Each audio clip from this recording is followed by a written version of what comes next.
안녕하십니까. 반갑습니다. 천의무봉 정원상입니다.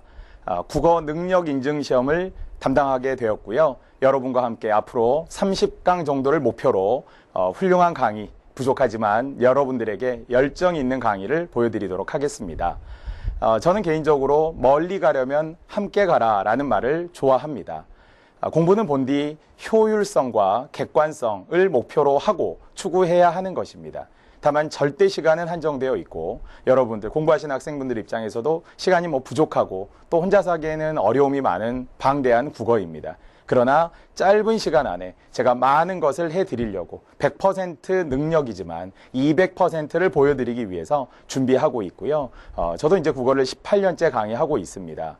국어와 함께한 인생, 전공을 포함하면 벌써 20년이 넘는데요. 아직도 부족한 건 많지만 천의무봉, 천사의 옷은 바느질 자국이 없다. 즉 완전 무결하다라는 모토입니다. 목표입니다. 부족한 건 있더라도 여러분들에게 자신 있게 그리고 담대하게 강의해드리도록 할 것입니다. 국어 인증 능력 시험 2001년도부터 시험이 첫 실시가 되었었고요. 이제 9월 25일 그리고 11월 20일에 49회, 50회 시험이 있습니다. 연 6회 실시하는 국어 능력 인증 시험이고요. 사실 국가기관에서 공인하는 부분이기 때문에 많은 단체들, 즉 이제는 최근에는 각 대학별로 지원에 유리한 전형 자료로도 활용할 수 있고요. 그 이외에도 취업들 또는 인사에서도 방대하게 활용되고 있기 때문에 지금 준비하시는 분들 아주 탁월한 선택을 하신 겁니다. 저와 함께 할 수 있어서도 더욱더 탁월한 선택일 거라고 생각합니다. 자, 이제 국어 인증 시험에 대한 전반적인 그 내용들을 좀 칠판에 적어 놓아 봤습니다. 전체적으로는 이제 6개 유형으로 영역으로 이제 문제가 출제되고 있는데요. 사실은 이제 대부분들이 수능 시험을 전후에 계신 분들일 겁니다. 근데 보통 수능뿐만 아니라 국어 시험은 말하기, 듣기, 읽기, 쓰기라는 이제 4가지 영역들 가운데에서 최근 시험은 이제 쓰기가 조금 약화된, 그러니까 논술로서 대체는 하고 있지만 쓰기 시험들은 조금 부족한 부분이 있고요. 그런 반면 읽기, 요즘 청소년들 비롯해서 요즘 이제 읽기에 대한 부분들이 좀 경시되고 있는 게 사실입니다. 그러나 국어 능력 인증 시험에서는 읽기가 가장 강합니다. 무려 40문제 이상이나 지금 출제가 되고 있습니다. 그래서 여러 가지 영역들에 대한 준비를 해야 하지만 6가지 유형으로 세분화했고요. 자, 그중에 이제 첫 번째는 듣기입니다.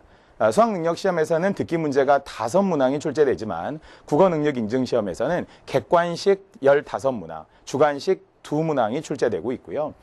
전반적으로 외국어 능력 또는 그 듣기, 외국어의 듣기를 생각하시면 되지만 듣기 지문치고는 다소 긴 편입니다. 심지어는 2문제짜리가 한 세트로 나오기도 하기 때문에 듣기에서도 의외로 어렵다라는 반응들이 있고요. 자, 두 번째 어휘 문제입니다. 역시 베이스죠. 우리 국어에 50만 개 어휘, 60만 개 사이에 이제 어휘라고 이야기하는데요. 그 가운데서도 순고유어로 이루어진 어휘와 그리고 3분의 2 이상을 차지하고 있는 한자와 관련된 부분들이 말 그대로 아주 기초가 됩니다. 그 기초가 되는 어휘 문제들을 바탕으로 해야만 어휘도 되고요. 문장도 되고요. 독해가 가능한 것이겠죠. 그래서 이제 어휘 문제도 최대 15문항에서 2문항의 주관식 문제가 포함이 되어 있습니다. 어법과 어문 규정도 국어의 생활화, 국어를 생활화하는 것이 이 국어 능력 인증 시험의 취지입니다. 평생 국어를 추구하자라는 이야기입니다. 모국어에 대한 정확한 이해를 바탕으로 하자는 거죠. 아시겠지만 최근에는 외계어라든지 또는 줄임말이라든지 또는 비속어라든지 또는 외래어의 남용 등으로 인해서 우리 국어가 많이 오염되고 있다라는 지적을 받고 있습니다. 국어를 전공하고 국어를 가르치는 입장에서도 많이 안타까운데요. 지금부터라도 정말 정확하게 아는 만큼 보이는 것이죠. 그래서 우리가 이 정확한 언어를 구사함으로 인해서 평생의 국어를 내 것으로 소화할 수 있는 모국어로서의 자긍심을 가질 만한 시험이면서 또 그런 시험을 준비하시는 분들에게도 분명 좋은 결과가 있을 것입니다. 5번째 읽기 영역 이야기했습니다. 결국 이 국어 문항들 가운데에서 전체 객관식 80문항의 절반을 차지하는 읽기입니다. 시험을 치르신 많은 학생들의 결과는 이렇습니다. 시간이 너무 없었어요. 읽기 결국 뒤에 가서 찍었어요. 풀다가 말았어요. 이렇게 이야기를 합니다. 그래서 점수도 저조하지만 읽기에 대한 심한 압박감과 강박관념을 가지고 있기도 합니다. 그러나 중요한 것은 읽기에도 요령이 있다는 거죠.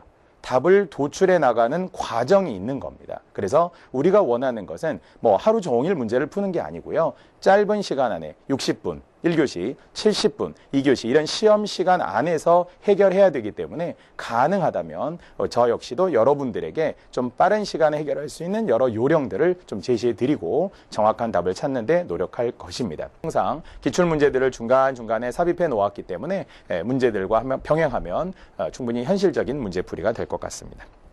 자, 다시 내려가서 이제 어근과 접사하고 나와 있는 파생어의 예였고요. 계속 같은 이야기, 어근은 실질적인 의미, 실질적 의미는 어근, 어근은 실질적 의미라는 말이 반복되고 있고요. 접사는 이제 제한하는 말입니다. 형식적 의미를 가지고 있는데 어근에 붙어서 뜻을 제한하는 것을 접사라고 하죠. 그래서 덧버선이 풋고추가 접두사가 붙은 파생어고요. 사냥꾼의 꾼, 일하다의 하 같은 접사가 붙어있는, 접미사가 붙어있는 파생어들도 역시 계속 나와 있네요. 자, 밑에도 같은 이야기입니다. 이것들이 모두 다 파생어인데요. 파생어 가운데 의미가 다른 하나는 이렇게 물었어요. 그래서 한이라는 말 자체도 원래는 크다 또는 같다 또는 한창이다 이렇게 이제 뜻이 다양한 한이라는 단어예요. 그럼 우리가 알고 있는 한강 그러면 되게 큰 강 이렇게 이야기하잖아요. 또는 무슨 여기에 나오는 것처럼 한 시름 놓았다 그러면 뭐 큰 시름을 놓았다 이렇게 할 겁니다. 그래서 한이라는 접사가 하나의 한이 아니기 때문에 한이라는 접사가 다시 한번 크다 또는 같다 또는 여기에 한창이다, 한낱 이렇게 쓰이는 그래서 접사의 의미가 다양하게 쓰일 수 있다는 것도 하나 알아두시면 좋습니다. 그러나 여기에 있는 얘들은 무조건 모두 다 파생어였던 거예요. 됐죠? 자, 이렇게 해서 문제들까지 한 번 더 확인해 보았습니다. 자, 26쪽으로 넘어가면 합성어 이야기가 나와 있고요. 합성어를 다시 세분화했습니다. 통사적 합성어, 비통사적 합성어. 요즘에 아주 중요하게 거론되고 있습니다. 지난 2011학년도 수능에도 나왔고요. 지난 공무원 시험에도 2011 지방직에도 출제가 되었고요. 이런 것처럼 최근에 영역들이 넓어지고 있는 통사적 합성어, 비통사적 합성어에 관한 이야기를 하나만 좀 더 해드리려고 합니다. 자, 그렇다면 한 번 더 지우고 갑시다. 이제 타이틀만 남겨보겠습니다. 우리는 단어와 형태소에 관련된 이야기를 했습니다. 정의가 되어 있나요? 오늘 끝날 때는 전반적으로 다시 좀 재차 테스트하도록 하겠습니다. 자, 두 번째는 단어의 형성 또는 단어의 형성법과 관련하여 합성어, 파생어 이야기를 했어요. 어간어미, 어근접사는 남겨둘 거예요. 이걸 좀 반복해서 외우셔야 되니까. 자, 그런 다음에 지금 여기서는 단어의 형성 방법 가운데 통사적 합성어와 비통사적 합성어라는 항목으로 가고 있습니다. 합성어는 합성어.